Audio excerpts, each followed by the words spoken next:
día, Jacob, que está en la casa de su suegro, decide regresar a la tierra de Canaán. Toma su familia, se va, se encuentra con su hermano, y usted recordará esa historia, y finalmente llegan a las afueras de una ciudad que se llama Siquem. Allí en Siquem, la hermana de ellos, la única hija de Jacob, Dina, sale a visitar, a ver a las muchachas del lugar, a ver a las chicas, a ver de qué se trata esta nueva comunidad. Pero la ve un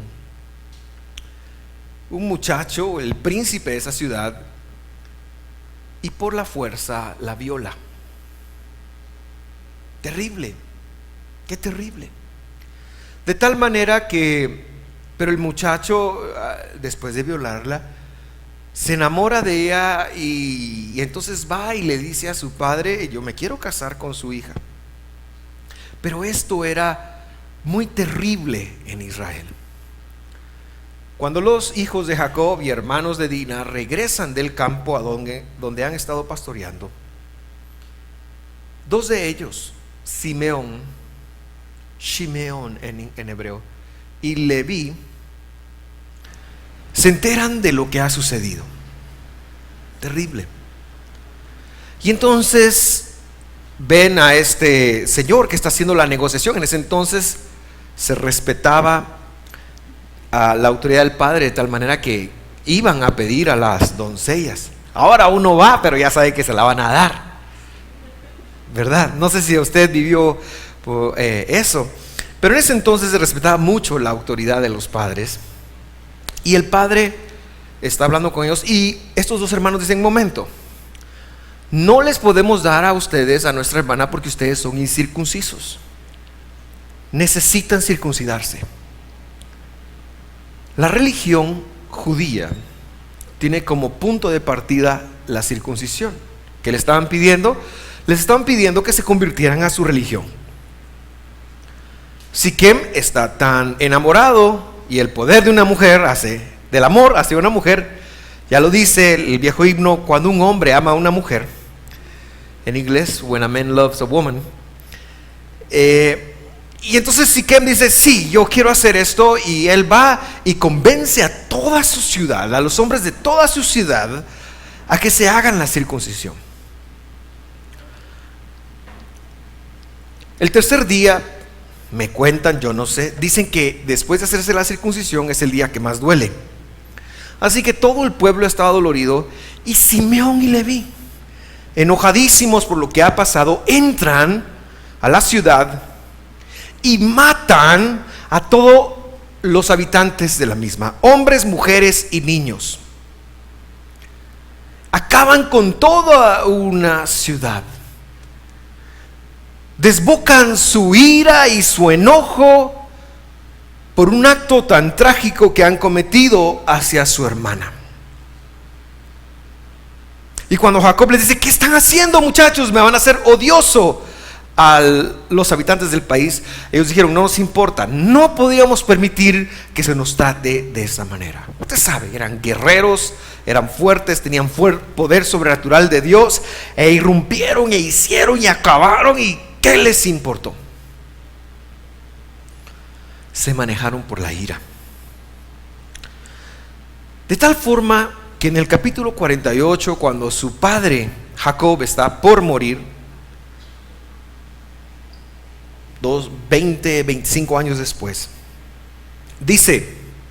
Jacob dice: Simeón y Leví, les da una profecía de lo que va a ocurrir en el futuro a cada uno de sus hijos, y les dice: Simeón y Leví, que en su consejo no entre mi alma, y Dios los va a separar en Israel. Ellos eran tribus, iban a ser tribus, y él les dice: Dios los va a separar en Israel. De tal manera que cientos de años después, Dios viene y saca al pueblo de Israel de Egipto, y ahora están en el desierto. Y ahora Simeón es un líder del pueblo, y en su tribu hay más de 50 y pico mil guerreros que toman espada. Dios los ha prosperado. Leví, algo pasó con Leví 20 años antes de la historia que vamos a o que estamos queriendo, a la cual quiero llegar. 40 años, perdón, antes de esto, Simeón Leví está presenciando cómo los israelitas se voltean al culto del becerro, y Leví dice: no nos vamos a obligar a eso. Y entonces, cuando Moisés pregunta quién está por el Señor, ellos vienen y usan su ira, pero la canalizan para obedecer a Dios, de tal manera que son escogidos los sacerdotes de Dios. Y entonces llegamos a la historia en cuestión. Israel se corrompe, tienen un gran problema. Están adorando a Baal de Peor, como yo les acabo de indicar, y no necesito repetir. Una blasfemia total. Y entonces Dios empieza una plaga y dice: a todo el que ha hecho eso debe morir. Y en ese momento nos encontramos con números 25:6. Estoy leyendo la versión de la Biblia de las Américas. Cuando Dios les dice eso, en ese momento, mientras todos lloraban, todo el mundo se pone a llorar porque es trágico. Están a la entrada del tabernáculo en donde Dios habla. Un israelita lleva a una madianita a su carpa ante los ojos de Moisés y todo el pueblo.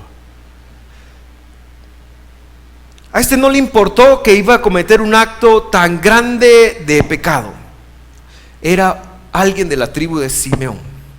Simri se llamaba. A este no le importó, sino que desafiante. No le importó que la gente estuviera llorando, no le importó que hubiera un problema, no le importó que ese no era un momento. Él desafiantemente le pasó, como quien dice, la otra en la cara a la esposa. Desafiantemente, con una actitud desafiante, llega y toma una princesa madianita y la lleva a su carpa para adorar a Baal de Peor, allí en la carpa, en el mismísimo campamento de Dios, donde la presencia de Dios se manifiesta, donde Él está. En ese momento llega Él ahí, adorarlo, como les he dicho. La Biblia no esconde estas historias, ¿sabe? La Biblia no esconde nada, trata todo. Cuando Fines, hijo de Eleazar, nieto del sacerdote Aarón, de la tribu de Leví, los vio, se levantó de un salto y salió de la asamblea y fue y tomó una lanza. Fines ya los había visto. Todo el mundo los vieron cuando estaban a la puerta de la tienda de reunión del tabernáculo. Todo el mundo los vio. Pero lo que la Biblia nos está tratando de decir aquí es que él supo que era lo que tenía que hacer. Y lo que entendió que tenía que hacer era tomar una lanza, y corrió detrás del hombre hasta su carpa, y con la lanza Fines atravesó el cuerpo del hombre y perforó hasta el estómago de la mujer.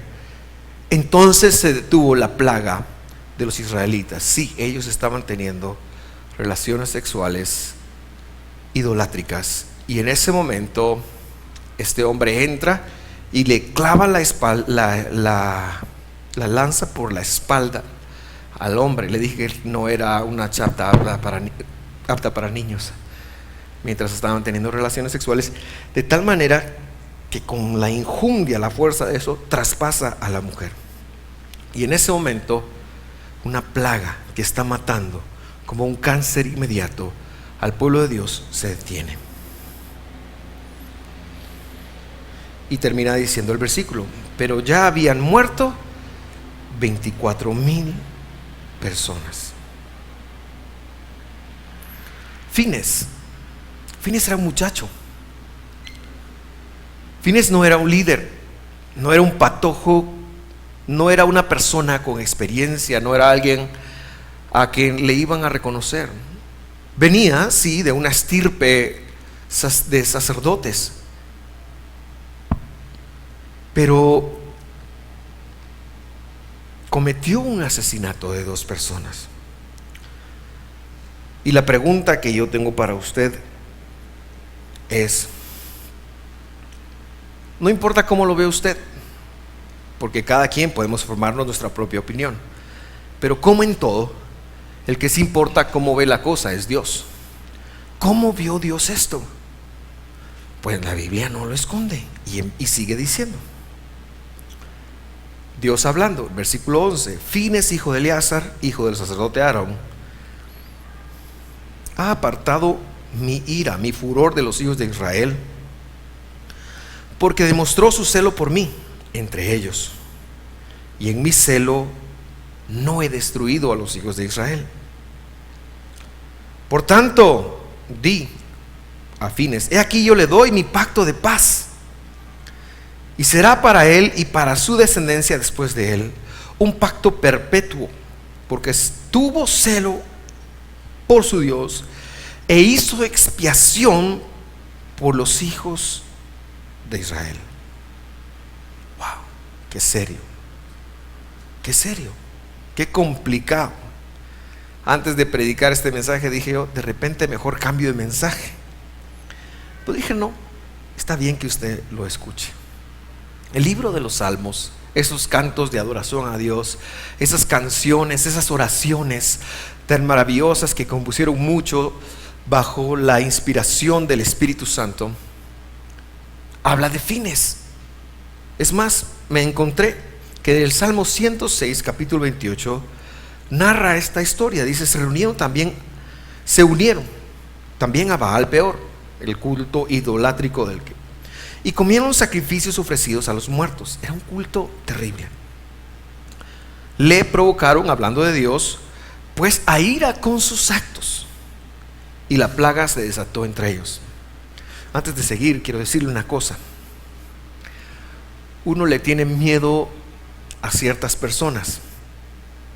Por ejemplo, yo en el colegio, en la primaria, le tenía miedo a un compañero que le apodábamos Checha, porque se llamaba César. Era el bully de la clase. Se entiende que es la palabra bully, ¿verdad? Ahora es tan común. En ese entonces no teníamos palabra, pero nos daba riata a todos. Y lo que él decía, dame tu refacción, y uno tenía que ver que se la daba. Era malvado. En los básicos me envolví a encontrar gente así, y en bachillerato me volví a encontrar gente así. Siempre hay gente que uno puede llegar a temer. Yo no sé si usted alguna vez le ha pasado que está sentado en algún lugar, en algún restaurante, y de pronto entra alguien con guardaespaldas, cadenas, tatuajes y cosas por el estilo, y uno así como, me da la cuenta y me voy. No sé si le ha pasado, o si el único cobarde soy yo. Pero hay gente con la que uno dice, mejor de lejitos. Y hay gente a la que uno no quiere enojar, no quiere enfadar, porque sabe que la consecuencia de enfadarlo puede ser complicada. Si algún día le pasa eso, tenga usted por seguro que nadie puede tocarlo a usted. Un mal jefe no lo puede tocar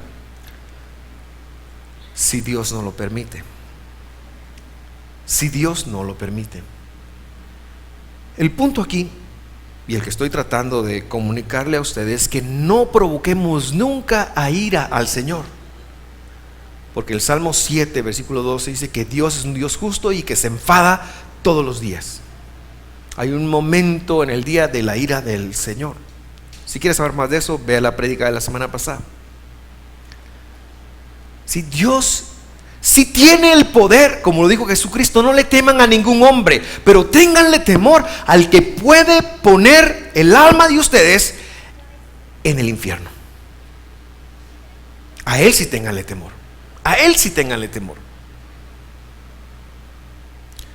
Queridos hermanos, es de nuestra mejor conveniencia estar bien con Dios.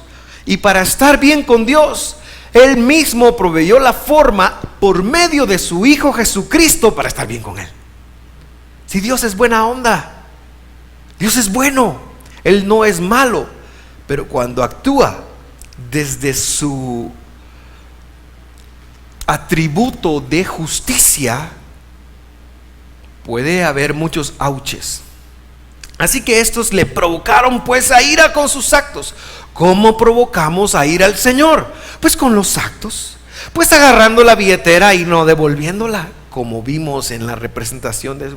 Eso provoca ira a Dios, porque es algo que Él ha dicho que no hagamos.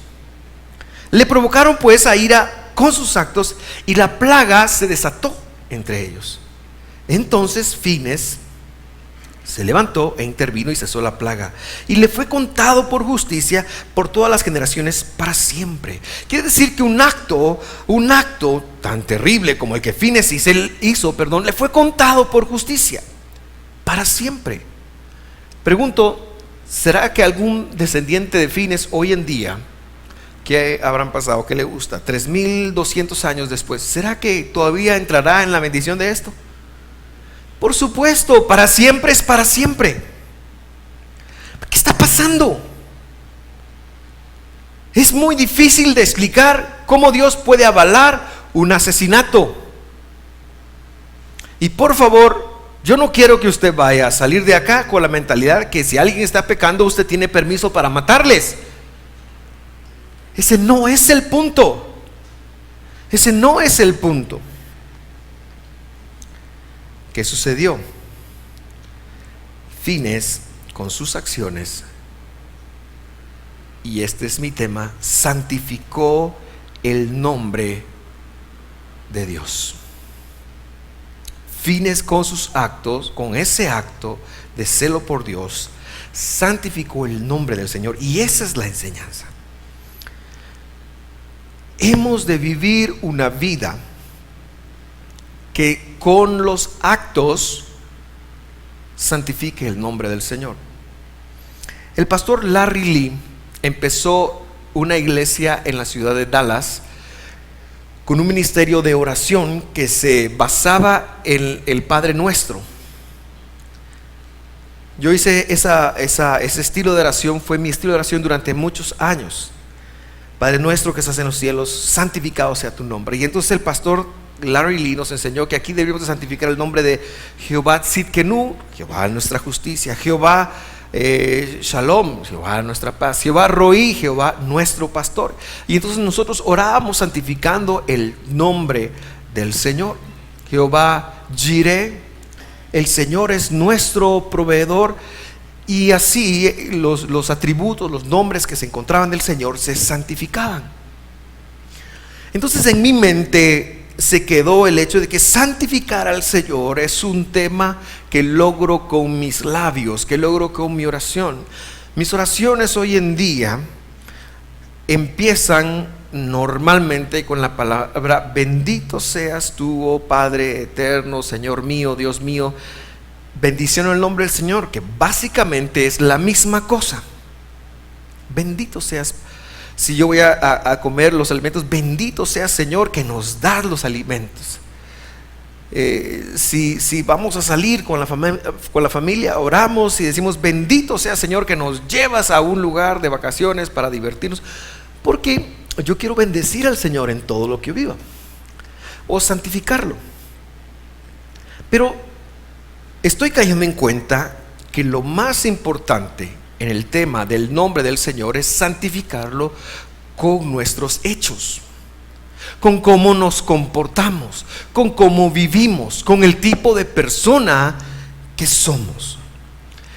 O sea, yo quiero desafiarle, y mi tema esta mañana es desafiarle para que su vida, para que los actos de su vida, para que como usted trata a su esposo, a su esposa, a sus compañeros de trabajo, al prójimo. Ayer en la noche estábamos aquí practicando la alabanza de hoy, y Fabiola, no está Fabiola, ya está. Tengo una petición de intercesión, dice Fabiola. Sí, Fabiola, vamos a orar por ti. Yo le había ofrecido que podíamos hacer una liberación. Entonces ella estaba clara. Y luego dice: se dieron cuenta de que todos los buses hoy estaban adornados. ¿Por qué? Hoy era el día del piloto de bus urbano y extraurbano. Y dije yo, esta Fabiola es un alma espiritual bien elevada. Dije, a mí jamás se me hubiera ocurrido orar por estos ingratos que me tiran el bus, que me bendicen tanto y que me dan la oportunidad de practicar la paciencia casi todos los días. Santificar el nombre. Santificar el nombre de Dios es llevar una vida cuyos actos honren a Dios. Honren a Dios. Me quiero explicar un poquito más. En el Antiguo Testamento Jesús dice lo siguiente. Él está hablando con los judíos que han creído en Él. Y en este contexto leemos, Jesús decía a los judíos que habían creído en Él: si ustedes permanecen en mi palabra, verdaderamente son mis discípulos. ¿Sí? Lo más importante que nosotros debemos de entender es que el mensaje aquí es permanecer en su palabra. Un discípulo es alguien que permanece en su palabra. Un discípulo no es alguien que levantó la mano, hizo una oración. Un discípulo es alguien que vive la palabra de Dios continuamente. Un discípulo es alguien que se dedica a entender qué quiso decir Jesús de cómo deberíamos de vivir, aunque eso contraste con cómo se siente, con cómo piensa, con cómo actúa, aunque eso no sea popular en cómo viven los demás. Un discípulo es alguien que se dedica a permanecer en las palabras de Cristo Jesús. Jesucristo es el paradigma del cristiano. Cuando digo el paradigma, es el ejemplo a seguir, es lo que estoy tratando de comunicar. Es nuestro modelo a imitar. Y conocerán la verdad y la verdad os hará libres. ¿Quién no ha escuchado esta frase últimamente? Conocerán la verdad y la verdad los hará libres. Pero esa frase solo puede ser interpretada bajo el contexto de que la verdad es su palabra, aún en contra de todo lo que podemos ver, sentir, percibir, entender. La verdad, usted sabe lo que es la verdad. Solo hay una, no hay dos. No es que hay una verdad de, ¿cómo le llaman ahora? Mi punto, mi verdad o tu verdad. No es subjetiva. Solo existe una verdad. Claro, cada quien tiene su propia experiencia, cada quien tiene su propia forma de percibir el mundo, pero la verdad solo es una, y es lo que Dios dijo que era. El subjetivismo con que las personas viven hoy, el posmodernismo, esa corriente de pensar que lo eleva a uno a Dios y que es muy común en los últimos años y se va a volver mucho más común, nos lleva a sacar todos los valores absolutos. Es decir, no existe una verdad. No, cada quien tiene su verdad, dicen. Pero eso es totalmente falso. Cuando yo conozco la verdad, y la verdad es la palabra de Jesús, esa verdad me hará libre. Por supuesto que no se trata de religión. Hay cristianos evangélicos que están más atados que ciertos ateos que yo conozco, porque no toman la verdad y la aplican a su vida. Y esos ateos, hay algunos ateos que yo conozco que practican la verdad de Jesús, practican los principios de Jesús, y entonces, como no es cuestión de religión, viven una vida mejor, porque no es cuestión de religión, no lo es. Estoy hablando de la palabra de Dios. Más adelante Jesús expone lo siguiente en el mismo capítulo. En verdad, una forma de hablar del primer siglo. El Chapín decía, sería, en buen Chapín diría, si fuera mujer, hombre, a lo macho: en verdad les digo que si alguno guarda mi palabra, no verá la muerte jamás. No verá la muerte jamás. ¿Se refiere a la muerte física? No. Todos veremos la muerte física si Jesús no regresa antes. A todos nos va a tocar que nos metan en una caja. Nadie es eterno. Nadie es eterno, y más nos vale que agarremos el sentido de eso. Más nos vale que entendamos que un día nos vamos a ir y no nos vamos a poder llevar el iPad, ni el iPhone, ni el qué sé yo, ni el chucho, ni la mujer, ni nadie, sino que nos vamos a ir tal cual vinimos. Nos vamos a ir, nos vamos a presentar con el Señor y nos van a pasar el escáner.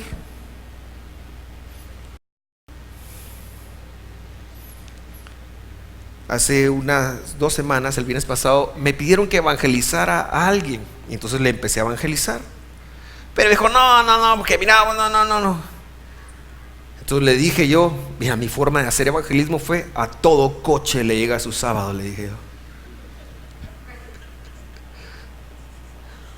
Un día Dios te va a tocar. Vos ya me insultaste, me dijiste coche. No, yo quiero decir que cada quien tiene su tiempo, pues, pero lo que pasa es que el ejemplo es ¿verdad? Todos veremos la muerte física. No se refiere a eso. Se refiere a vivir separado de Él. Porque separados de Jesús no es vida, aunque estés respirando. No conocer a Dios no es vida, aunque estés respirando. Alejarte de Dios, aunque seas cristiano, hayas levantado la mano, sirvas en la iglesia o lo que sea, pero alejarte de Dios y tener oscuridad tu vida, darle la espalda a Dios, no es vida. No es vida. Simple y sencillamente no es vida. Es la muerte de lo que Jesús está hablando. No es vida, porque vida es estar conectado con la verdad del Creador, con la verdad de Jesús. Eso es vida.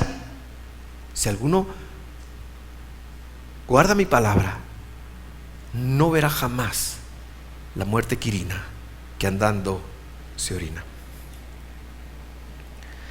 Entonces,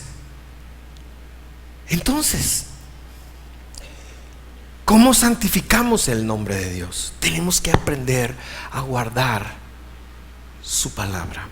Tenemos que aprender a vivir su palabra. A ver, interesante.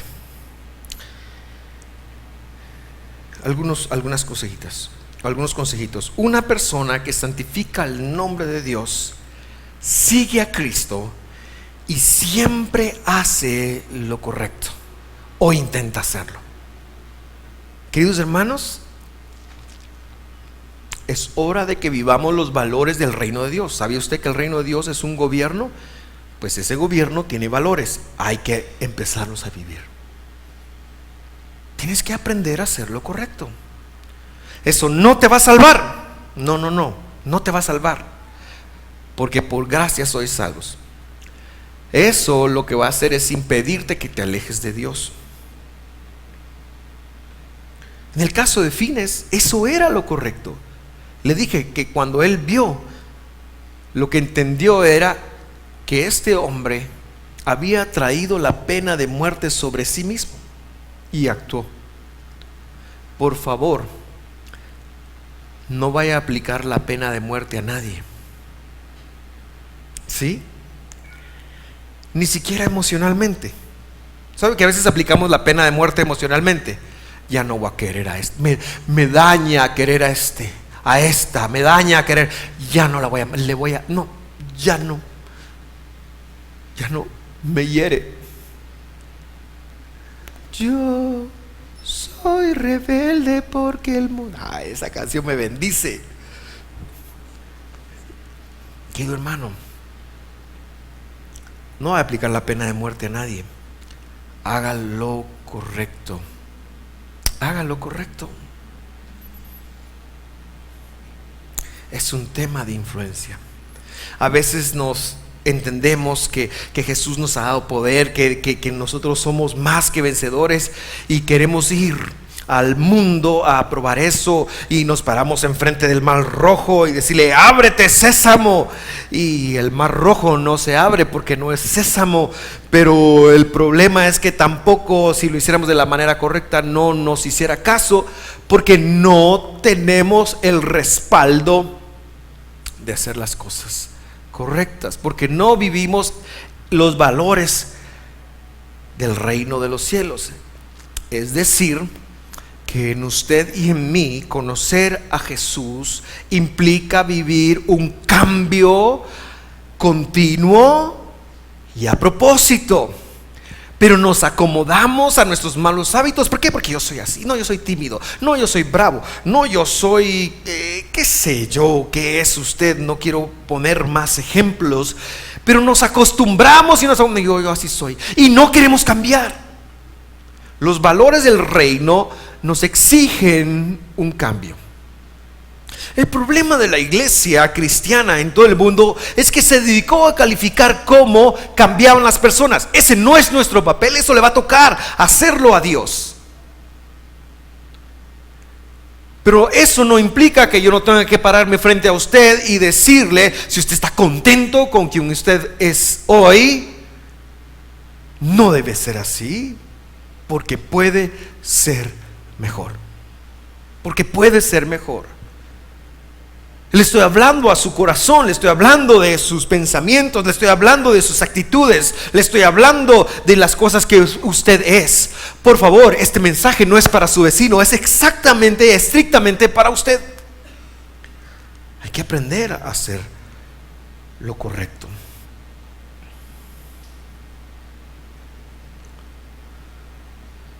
Número 2. Hacer lo correcto no siempre es popular. Porque a veces queremos ser aprobados. Yo estoy muy orgulloso de mi humildad.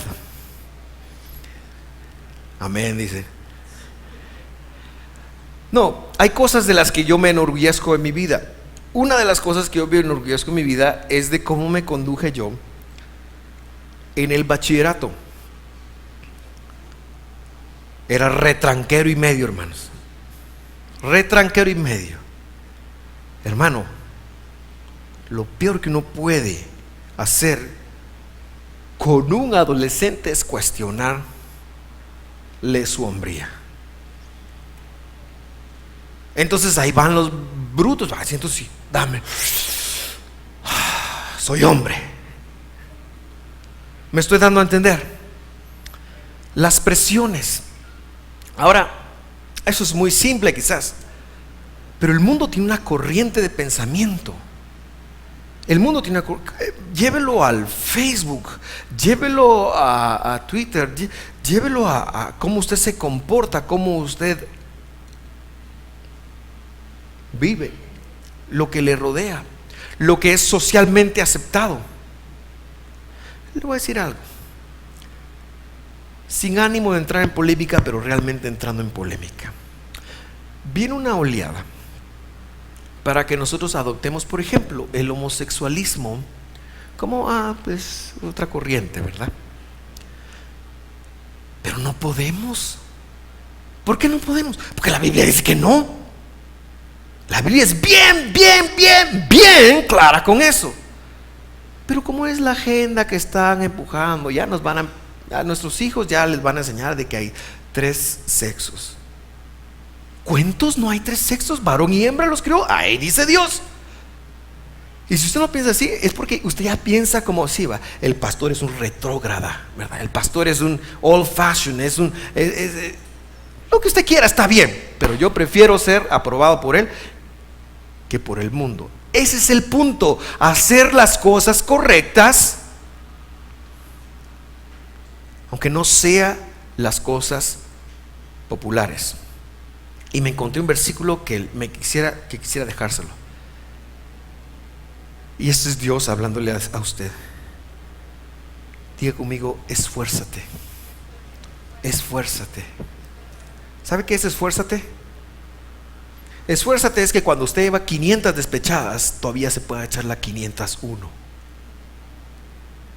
Va, pues si usted solo aguanta 3, que la 4ª la haga todavía. Esfuérzate. ¡Ponle ganas! Ponle ganas para poder presentarte delante de Dios y recibir su aprobación. No, uno quiere que lo apruebe el novio, la novia, la mujer, los hijos, el chucho, qué sé yo. Pero la Escritura dice: esfuérzate. Trabaja con todo tu ahínco, con todas tus ganas en ser presentarte delante de Dios y recibir su aprobación. Si alguien no te aprueba y Dios te aprueba, ¿qué te importa? No importa. Dios va a hacer algo. Ahora, yo también tengo que decir, ojo aquí, porque mucha gente dice, yo voy a ser así porque Dios me pide que sea así, ¿y qué me importa lo que digas? No. Eso es sacar el versículo fuera de contexto. Porque Dios lo que te dice es que ames a las personas que no te aprueban. Entonces, pero el punto es una cuestión de motivación. A veces hacemos las cosas para quedar bien con los demás, y está bien, eso no estoy en contra de eso. Lo que estoy diciendo es que la gran mayoría de veces no hacemos las cosas para quedar bien con Dios. Y cuando quedar bien con Dios o quedar bien con alguien más encuentra un conflicto, ¿a quién escoges? ¿A quién escoges? ¿A quién deberías de escoger? Ok. Esfuérzate para poder presentarte delante de Dios y recibir su aprobación. Sé un buen obrero, no un buen vacacionista, aunque hay que vacacionar. No un buen trabajador, no un buen marido, aunque hay que ser buen marido, hay que ser buenos trabajadores. No un buen, qué sé yo, aunque hay que ser buenos en todo, pero sé de ser un buen obrero. Alguien que no tiene de qué avergonzarse y que explica correctamente, otra vez, la palabra de verdad, la palabra de Jesús.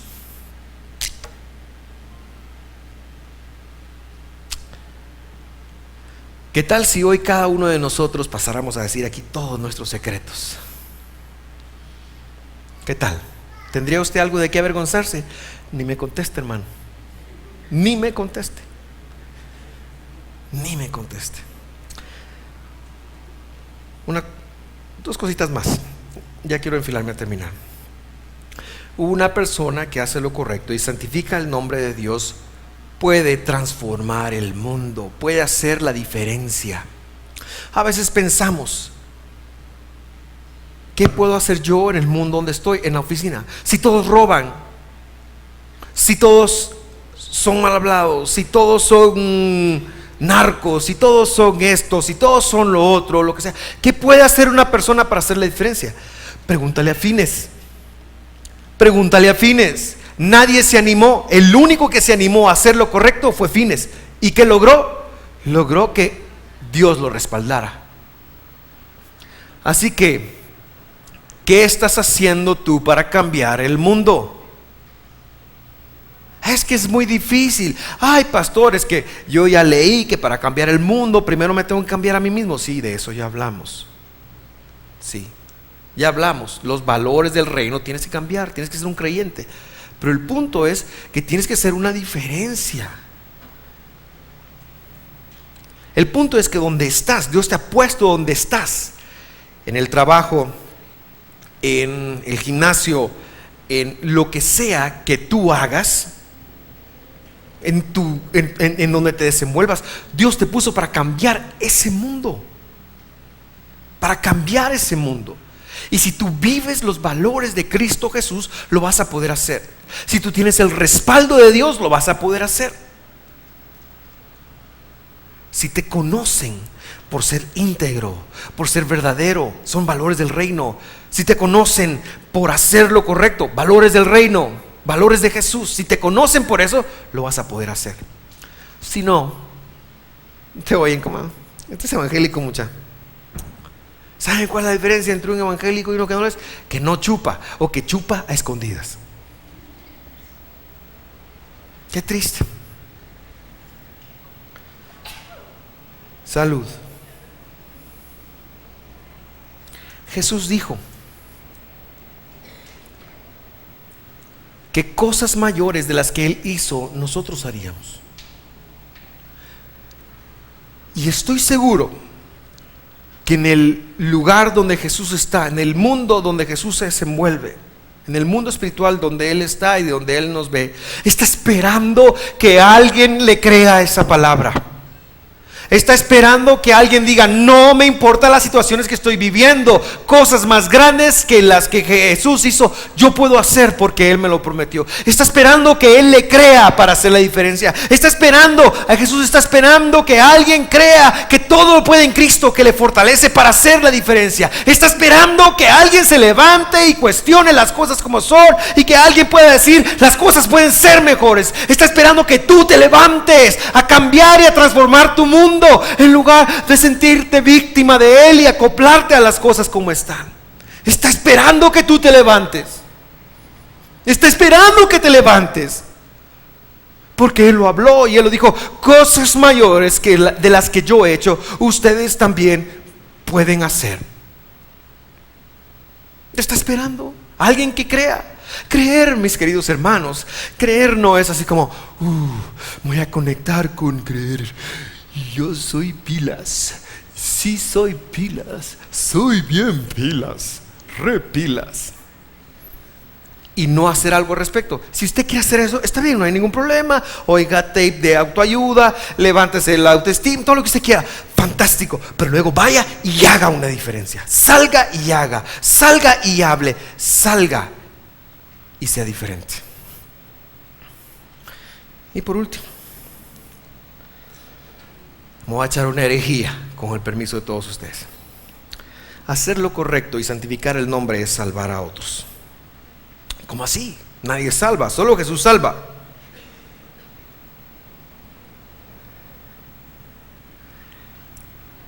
Pero lo que yo estoy tratando de decirte, y para llamar tu atención, es: Jesús tiene unas manos preciosas para hacer lo correcto. ¿Sabes dónde están? Si haces así, las vas a ver. Si haces así, haz así, por favor. Por favor, haga así. Esas son las manos de Jesús. Él es espíritu. Esas son las manos de Jesús. Y lo que yo te estoy rogando es que el mundo está tan lleno de cosas negativas y malas, y Dios te ha escogido a ti para que seas portador de buenas noticias. Sí, tú tienes las buenas nuevas. Tu intención cuando ves el mal que hay es: ay no, chusma, chusma. Hay una parábola en el Nuevo Testamento a donde va un samaritano. Va un tipo y lo asalta y usted sabe la parábola del buen samaritano, lo dejan tirado por muerto. Y entonces pasa el pastor, y el pastor lo ve tirado, ensangrentado, y piensa: este ya se murió. Si yo lo toco, la Biblia dice que me voy a impurificar. Yo en la tarde tengo que predicar allá en Visión de Fe en la mañana. Entonces no lo voy a tocar. Luego pasó el director de alabanza con su bajo, ¿verdad? Y dijo: no, yo también tengo que tocar. Entonces no lo puedo tocar porque no me puedo ensuciar las manos, me voy a impurificar. Y pasó alguien más que representaba el amor de Dios. Lo agarró, lo cargó y lo restauró y se lo llevó, lo sanó, lo curó, lo vendó y pagó para que le fuera bien. Ese hombre fue un salvador. Ese hombre fue un representante del Salvador. Así que cuando tú ves afuera, lo más común de lo que tú podrás ver es que Dios no está allí. Ahora, no me refiero en función de omnipresencia, porque Dios está en todos lugares, pero ellos pues no están con Dios. Hay oscuridad en sus vidas. No tienes que ir muy lejos. Hay oscuridad en la vida de tu familia. Sí la hay. En tu propia casa hay oscuridad. ¿Por qué lo sé? Porque la hay en la mía.